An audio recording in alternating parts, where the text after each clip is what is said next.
On this episode, there's good news and bad news. The good news is we're going to talk about John Carpenter. The bad news is it's John Carpenter's Vampires. This is another one that I think a lot of people don't even know was a franchise. I feel like some people are aware of the fact that there was a second one, but not so much about the third one. So we're going to check out to see if these have any bite and continuity, or if they're just really interested in what that priest's penis is like. We begin back in 1998 with Vampires, and the name of the movie is technically just that, Vampires, but I'll be damned if I don't refer to it every single time as John Carpenter's Vampires. It starts with Max Wren and a Baldwin brother. Which one? I don't know. I know there's Alec, then there's the crazy religious one that I'm pretty sure is Stephen, and then the other two I get confused, but this is the one that I guess is the roundest. They're part of a group of vampire hunters laying siege to a nest. These vamps are all, of course, bulletproof, and their whole MO here is to hit them with a crossbow and line that's attached to a winch that drags them out into the sun, which kills them. Stakes to the head don't work, and Bobby Elvis is also with them. And you know, this was based on a book, and before Carpenter was involved, Russell Mulcahy from Highlander was attached, and it was meant to have Dolph Lundgren as Jack Crow, with Willem Dafoe as a possible villain. That didn't happen though, and Carpenter came on board and saw an opportunity to do his take on a Western. That night, the boys are celebrating and Laura Palmer is here, but Terry Silver here shows up and wipes out the entire team. Only Jack and Montoya get away with a bitten Katrina in tow. Jack says that Valak is a master, a tougher type of vampire, and this portrait was painted in 1340, and Valak was born in 1311, and may be the first vampire and was actually accidentally created by the church. Jack gets teamed up with Father Adam, while Montoya, concerned that Katrina will turn into a vampire, ties her up. And oh, I guess he had to take off her clothes too. I'm sure that part was totally necessary. Meanwhile, Jack seems to show an exceptional amount of interest in the status of Father Adam's penis. I was kicking your ass back there. Did that give you wood? What? Huh? You get a little mahogany from that, a little ebony? Come on, tell the truth. Katrina bites Montoya, and they discover Valak is after a cross that will allow him to walk in sunlight. They track him and his group of master vamps to a small ghost town, but they're ambushed and captured. It turns out that Jack's boss was in on everything, and oddly, Valak says that he's fed on humans for 600 years, implying that this is 1940, but the cars and tech are much more modern than that, so he's just approximating. The Padre kills the Cardinal, the sun comes up, and Jack is able to get Valak into the sun. Montoya begins to turn and goes off with Katrina because I guess theirs was a love story? Okay. Crow and Adam stay behind to continue the fight. No date is ever given, and I feel like the 600 years thing can't be taken literally, so we're gonna go with real-time 98. When you were stabbing that vampire in there, yeah? Did you get a little wood? So that made a little bit of money, and I do mean a little bit, but a sequel was made with 2002's Vampires Los Muertos, which went straight to video and now just said John Carpenter presents above it. We're in Mexico and meet a guy who's wanted, dead or alive, and he's a vampire hunter named Derek Bliss of all things, working for the Van Helsing group.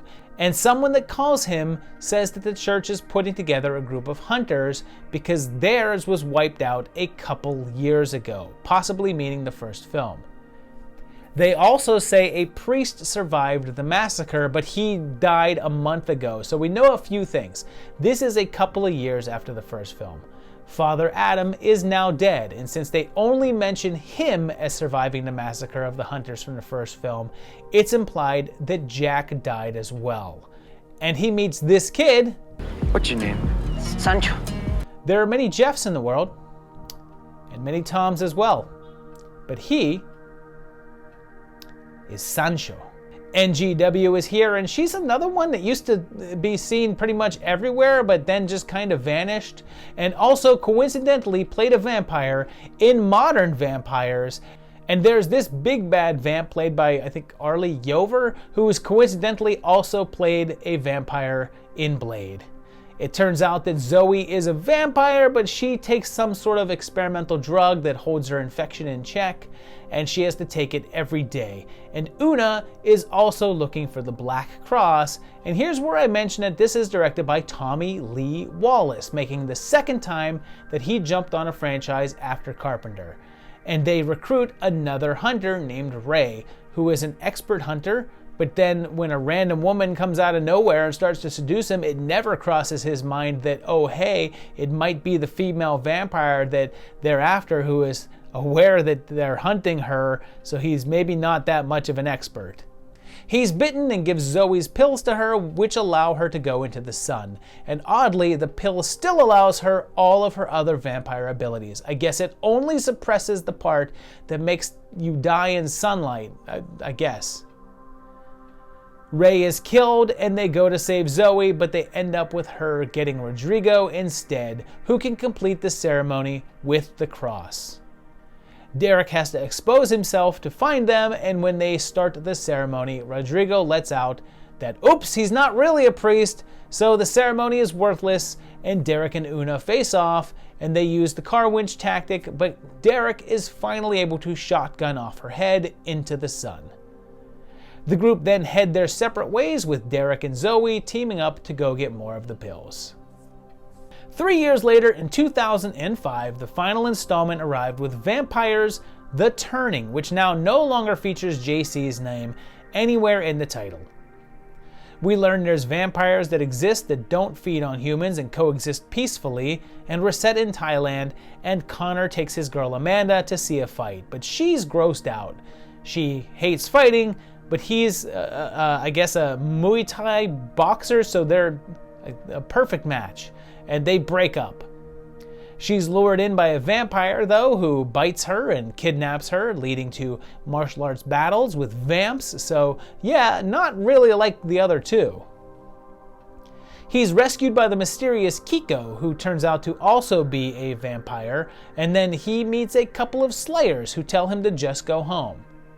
He doesn't and manages to track down Amanda and tries to save her unsuccessfully, leading to more fights, and teams up with Sang, who's also a vampire, but a good one, and this whole notion of good vampires is not something that is in the other movies. In fact, the vampires of the previous two movies are way more bestial and feral and barely talk. These vamps are more standard movie vamps, super chatty and either good or bad. Amanda is bitten, and they say the curse began 800 years ago, contradicting Valak's origin story in the first film, and they bite Connor. As opposed to the first film, in which it took days after a bite to transform, this is pretty much instant, and they go to have a final battle coinciding with a big eclipse.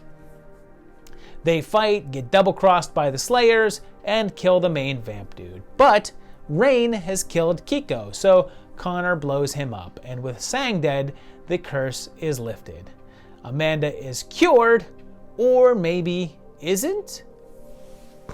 So there you have it. It's only 3 movies that are sort of linked. I mean, the first and second movie do have a connection to each other, although rather tenuous, and the third movie is completely disconnected. It could be its own thing. There's no connections whatsoever to the first 2, and in fact, that the origin of the vampires in that one contradicts the origins of the vampires in the other series. So it's most likely that that one is its own continuity. But in terms of a timeline, it does make sense. In terms of that, I guess it's all fine.